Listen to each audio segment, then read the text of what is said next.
Welcome to Design Emergency. I'm Paola Antonelli, and together with my co-founder, Alice Rawsthorn. Hello, Alice. Hi, Paola. We're here today to talk to you about the importance of design in everyday life and also in the long-term destinies of our society.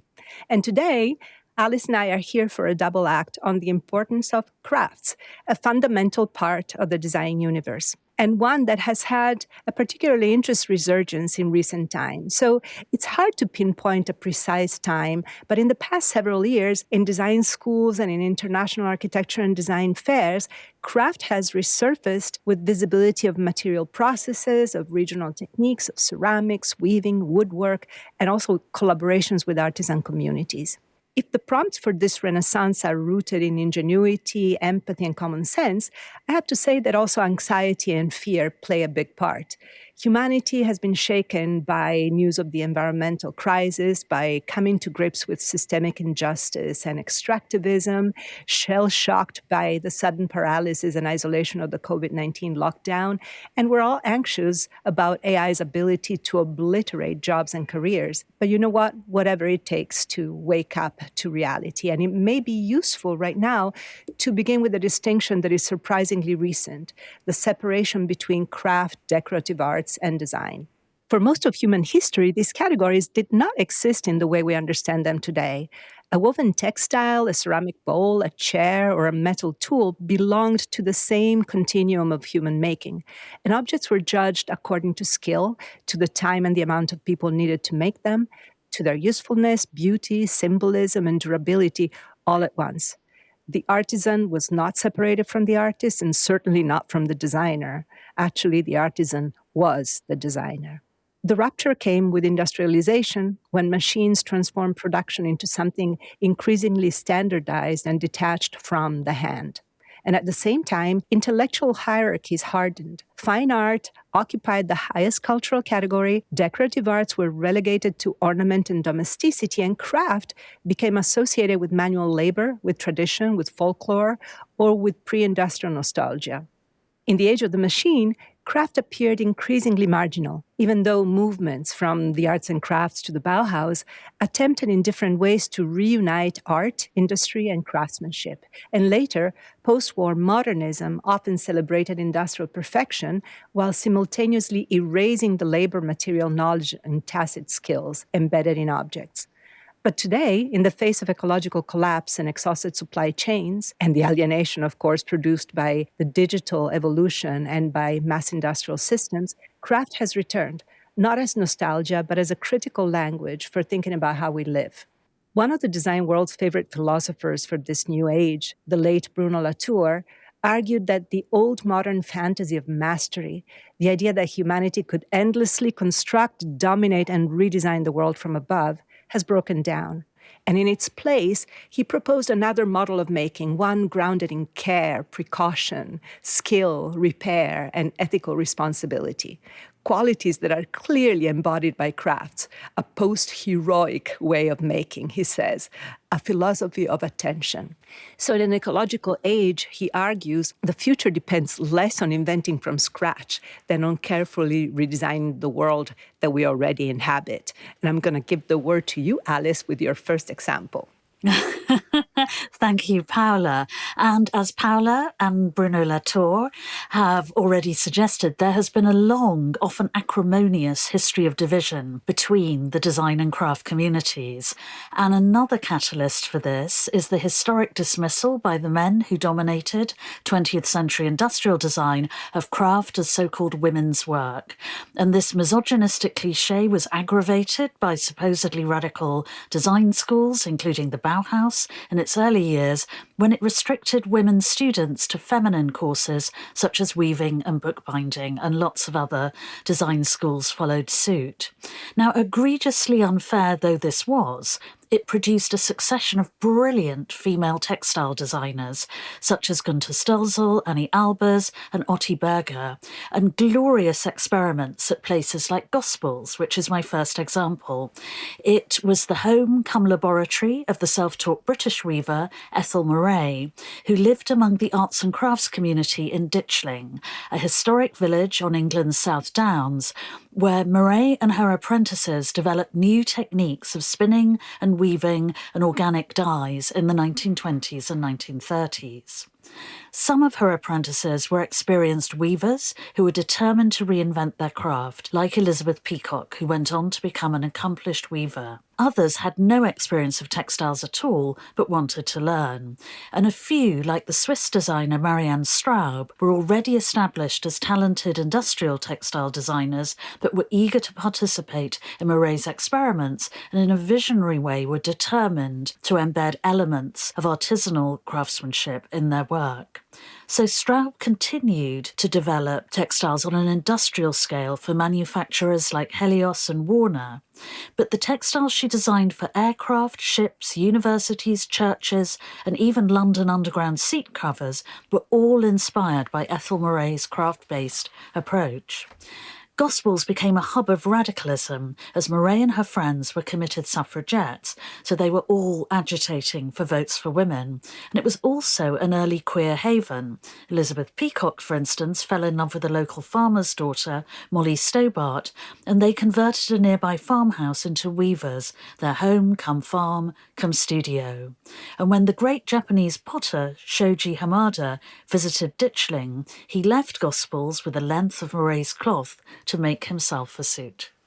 People think that all of these realities are far from us, and instead they have an echo in the subway seats, in the tube seats in London. Isn't that fantastic? Exactly. And also the idea of queer communities. It's so long ago. It's very important, and it's funny because I'm propping up my microphone right now on a new book by Domitilla Dardi, who's an Italian curator, and it's called Sewing Universes. It's called Cucire Universi. It only exists in Italian, but it's all about the so-called minor arts and how they are about women and how they should become major arts. So I love this equalizing effect that the crafts can have. And that's what leads me to my second example, my first example, but the second in our series, which is crafts has this great effect of putting not only all genders, but also the whole world on the same level. And just like food, every region of the world, no matter its income or its level of Western measured development, has a material culture that it can be proud of and a tradition that can teach something to the rest of the world. When Leslie Locke, a Ghanaian-Scottish architect and curator, directed the 2023 Venice Architecture Biennale and titled it The Laboratory of the Future, she shifted the center of gravity away from Europe and North America and toward Africa, the Global South, and diasporic cultures. And much of the discussion around the Biennale focused on decolonization, on climate, on representation, but underneath it all, there was another quieter theme, and that was craft.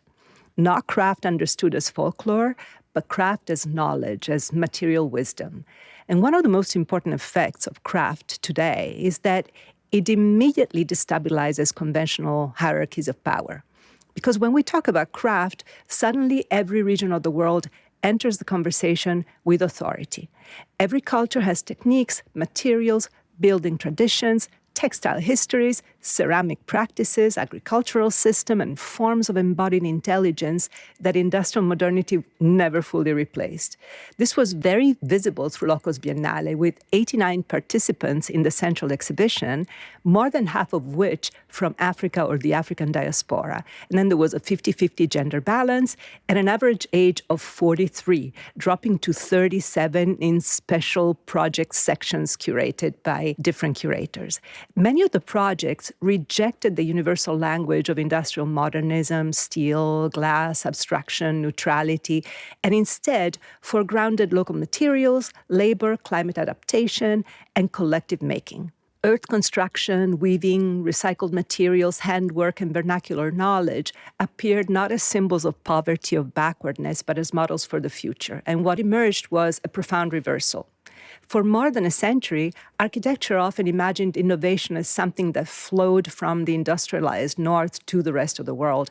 But the Biennale suggested the opposite, that many societies excluded from dominant narratives of modernity may now hold critical knowledge about how to live sustainably, collectively, and materially within limits. This is precisely where the resurgence of crafts becomes political, as many practitioners that embraced it have actually declared. It becomes activism. What Locos Biennale ultimately proposed was not a nostalgic return to the pre-industrial life, but it proposed a different definition of progress, one in which repair matters more than extraction and materials carry memory, one in which architecture is not imposed onto the world from above, but negotiated carefully with ecology, culture, and history. I'm so glad you shared that story, Paola, because it was an incredible Biennale. And of course, I had the pleasure of interviewing Leslie for Design Emergency before it. So it was fantastic to see all her ideas bearing fruit. Now, I'm going to look at a craft-based project, actually with very similar objectives to Leslie's Biennale, but something that was delivered on a very, very different scale, involving individuals rather than vast crowds. And it is the TVA, the Tennessee Valley Authority Quilt Makers Project, which was initiated by Ruth Clement Bond. She was the wife of J. Max Bond, who was offered the job of Director of Negro Personnel and Education for the Tennessee Valley Authority's project to build the Wheeler Dam in Rogersville, Alabama in 1930. And Ruth agreed to accompany him there, even though this meant suspending her own work on her doctorate and her intended career in academia.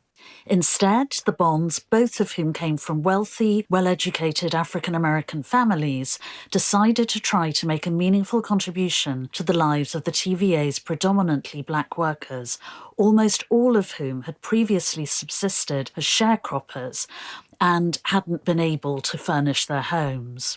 Ruth quickly realised that this was the first time they'd had enough money to do so, but they had absolutely no idea how to go about it.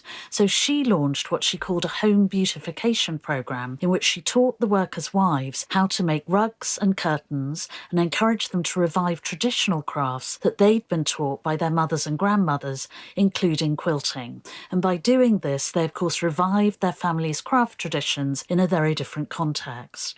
Now, other groups of African-American women were also experimenting with quilting at the time, notably those in Gee's Bend, Alabama. But the TVA quilt makers, as they were called, were different because they depicted the new opportunities that were being offered to black communities by Franklin D. Roosevelt's New Deal economic program. So one of the quilts, named Black Power, portrays a black fist thrust skywards to clutch a bolt of lightning. Another, Man with a Crane, depicts a black construction worker who's clearly in charge of a building site. So it was very much representing the African-American community as being powerful, empathic, and hugely appealing. The Bonds left Rogersville in 1938, and they then spent 30 years living all around the world, Afghanistan, Haiti, Sierra Leone, and elsewhere, to the countries where Max was posted in his new role as a diplomat at the US State Department. He then retired to Washington, D.C., where he and Ruth had continued her social design work and continued to run skills workshops wherever they'd gone. But in retirement, they both joined the boards of various nonprofits, and she became president of the African American Women's Association, while she tracked down the products of her Alabama craft experiment, the quilts, which she then donated to various museums around the United States. And in case anyone's wondering, yes, Ruth and Max were related to the architect Max Bond, one of the most successful US architects of the late 20th century. He was their son, or one of them. You know, you're talking about bold, you're talking about power, you're talking about really understanding a community. And it's amazing how powerful craft is today in the age of AI when so many jobs are being discontinued. I feel that people that have these kind of manual skills must have a sense of, I mean, if not security, at least position in the world. It's very interesting.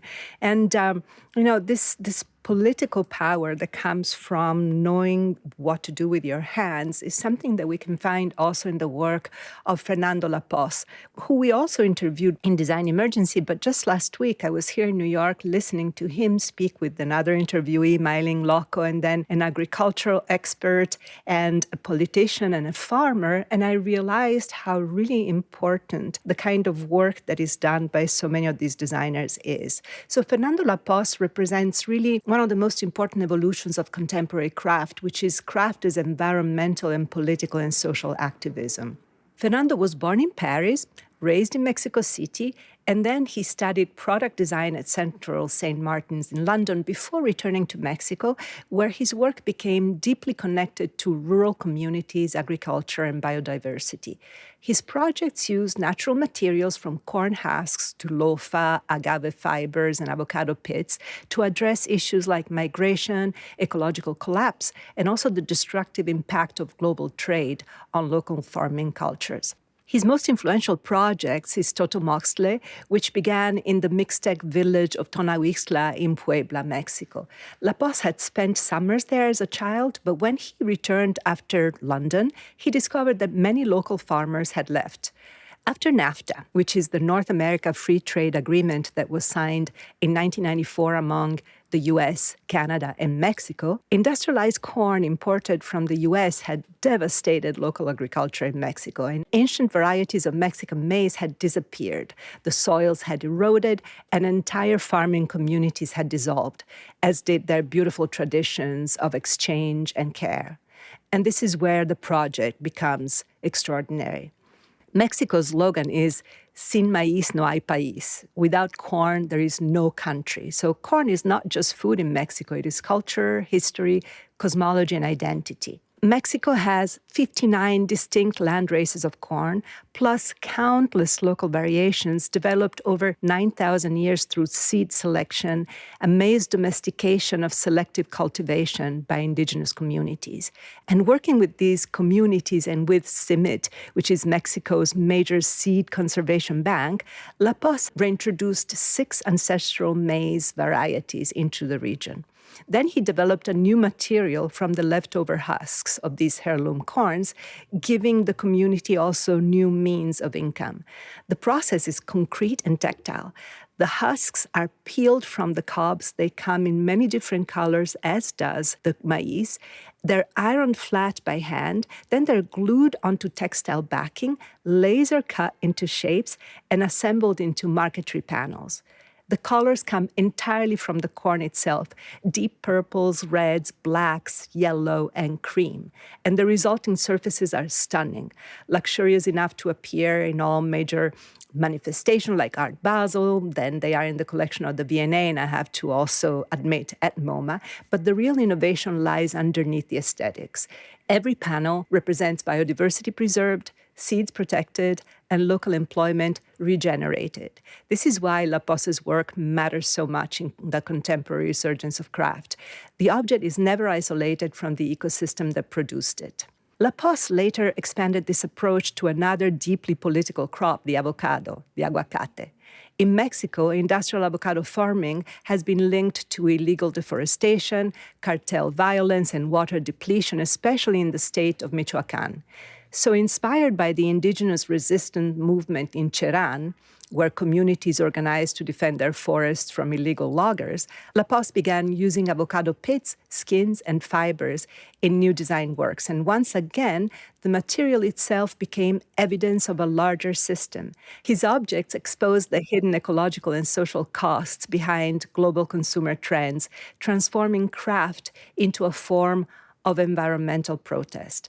But unlike activist art that simply illustrates problems, his projects also propose alternative circular economies, local production and material reuse, and also economic support for indigenous communities. And this connects him directly to Bruno Latour's argument that contemporary design must move away from domination and toward care, repair, and interdependence. So Latour wrote that design requires, and I quote, skillfulness, craftsmanship, and an obsessive attention to detail. And Laposse shows what that means in practice. In his work, craft is a tool for protection and care of landscapes, of communities, and also cultural memory, one material at a time. Oh, that's so inspiring, so thoughtful, and wonderful that he used his local knowledge to produce such a sophisticated and complex project that clearly has had positive impacts on so many different levels.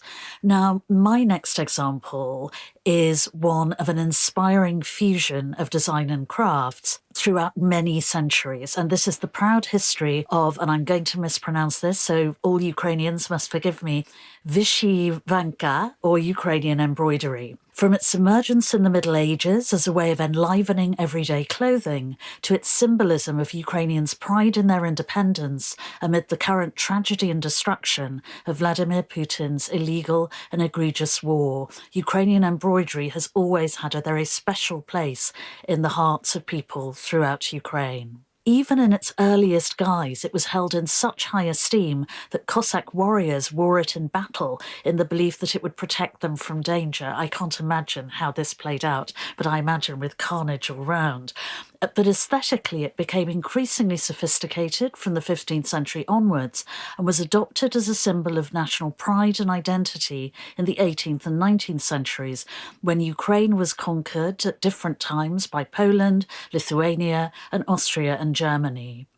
Throughout the Soviet era in the 20th century, Vyshyvanka remained a quiet emblem of resistance and a sacred symbol of Ukrainian culture, which continued to be passed down the generations with different styles representing the country's different regions, and mothers passing it on to their children, who'd also learn it from their grandmothers and then teach it to their own children, and so on. And a very complex aesthetic has spontaneously developed through this. So, for example, the use of colour in Ukrainian embroidery is strictly coded. Red is a symbol of life, love and energy. Black for protection and stability, white for purity and light, yellow for joy and abundance, and so on.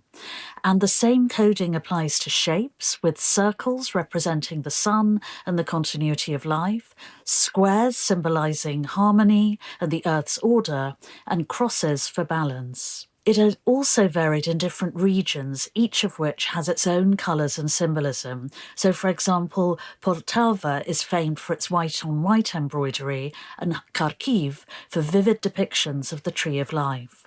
So revered is Ukrainian embroidery that in 2018 it was added to UNESCO's official list of the intangible cultural heritage of humanity. And every year on the third Thursday of May, that's the 21st of May this year, Ukrainians don their favourite embroideries for parties and parades throughout the country, all to celebrate Vyshyvanka Day. I'm sure you're pronouncing it perfectly. I'm sure I'm not. And thank Apologies. you. No, it's good. Thank you for showing this really irresistible ode to life in a moment where Ukraine is going through so much. I also love the fact that it was a matriarchal lineage, at least at first. And it reminds me again of how much so many of these traditional methods, especially when it comes to textiles, are matriarchal lineage. I'm thinking also something that happened in Sardinia when I interviewed this woman who is one of the last people that are able to just like dive and gather sea silk and then weave it. And she's teaching her granddaughter how to do that. But this is not what I wanted to talk about as my next example. I'm actually going back to a village, but the village is big. It's Chicago.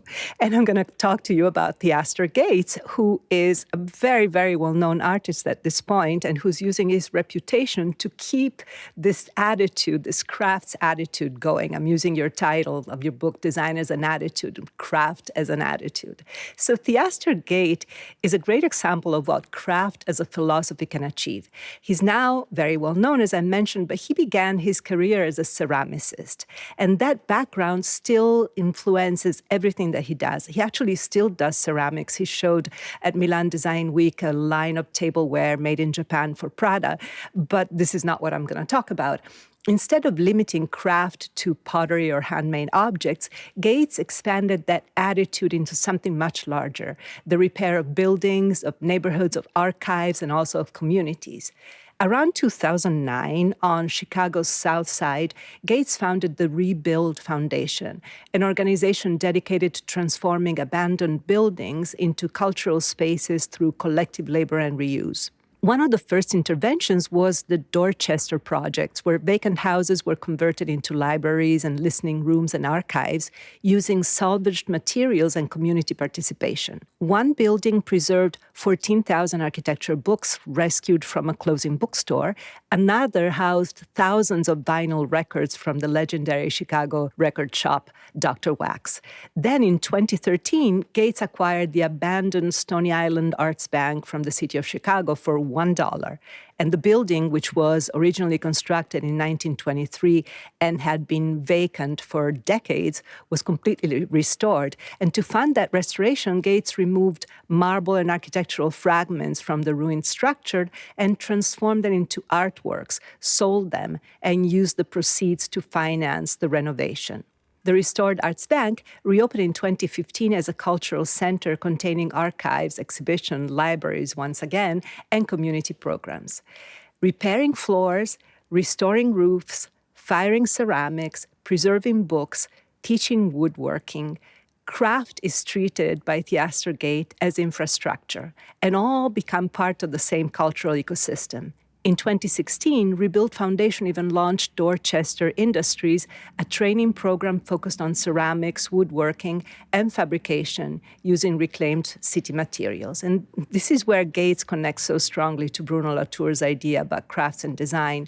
Latour, sorry if I'm quoting him so much, but I love him, argued that the future would depend less on this heroic invention and more on care, redesign, and skillfulness. So that is exactly what Gates demonstrates. It's design brought to the care moment, to the care age. Craft is not simply about making objects by hand. It is about maintaining the social fabric itself, about using materials, labor, and collective knowledge to rebuild forms of life that industrial modernity allowed to decay.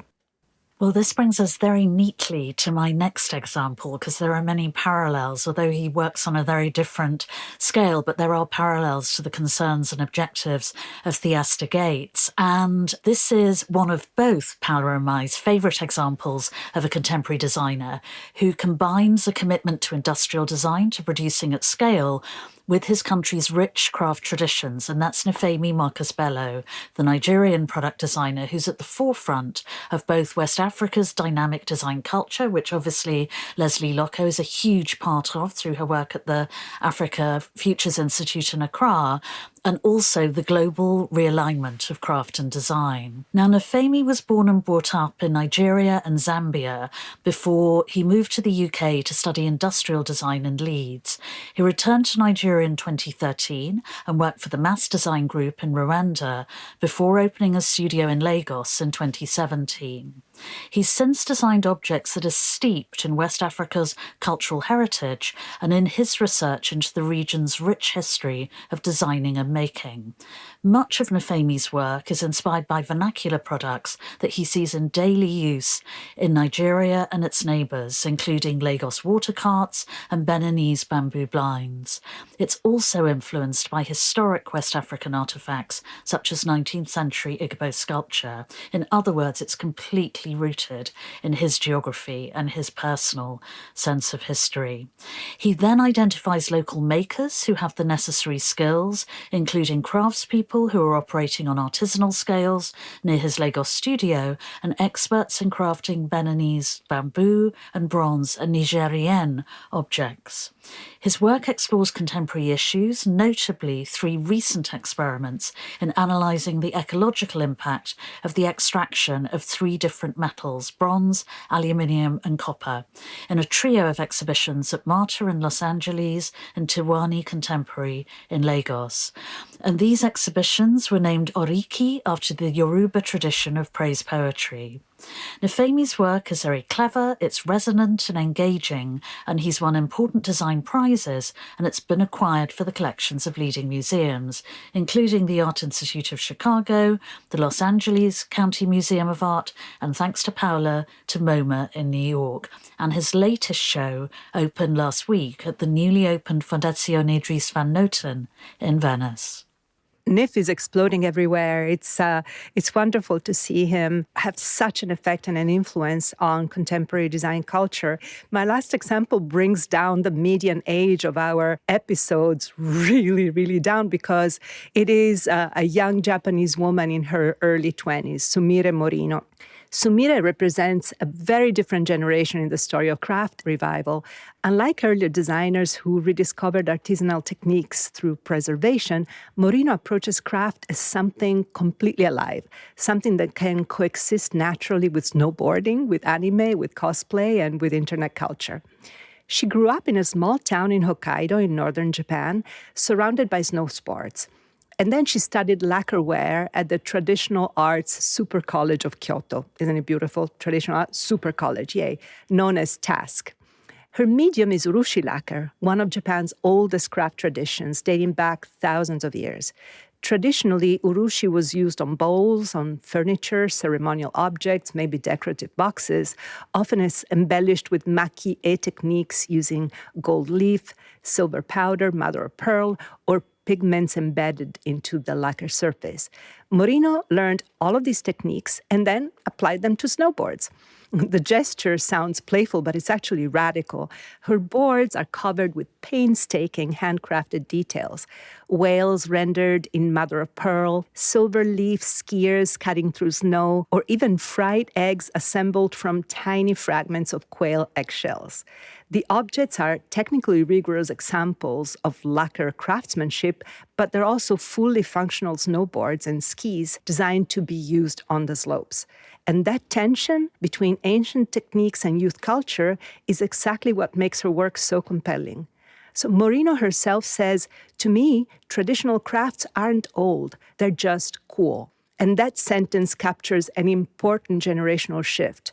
For her, there is no contradiction between urushi lacquer, cosplay, or extreme sports. They all belong to the same visual and emotional universe. And in 2023, a video of Morino snowboarding downhill wearing a furisode kimono for Japan's Coming-of-Age Day went viral online. Millions of people encountered, perhaps for the first time, an image where traditional culture did not appear static or ceremonial, but fast, playful, athletic, and young. Her work has since appeared in publications like Tokyo Weekender, Spoon and Tamago, in the Pechakucha conferences where I encountered it, and her snowboard and ski sets were installed in the Niseko Ski Resort Village. And in 2025, she also collaborated on lacquered headphones. But beneath the internet visibility lies a serious question about the future of craft. Many traditional Japanese crafts, and not only Japanese, are disappearing not because the techniques have been lost, but because younger generations no longer see them as relevant to contemporary life. Morino's response is not to protect tradition inside museums, it's to force it into new contexts. Well, and it's fascinating to think how initiatives like hers have accelerated the speed and the decisiveness with which design and craft have realigned in recent years. Because whenever we consider the evolution of craft for Design Emergency and our other projects, it's astonishing to see how ubiquitous it has become again so soon and how popular, as you rightly point out, Paola, across many different demographics.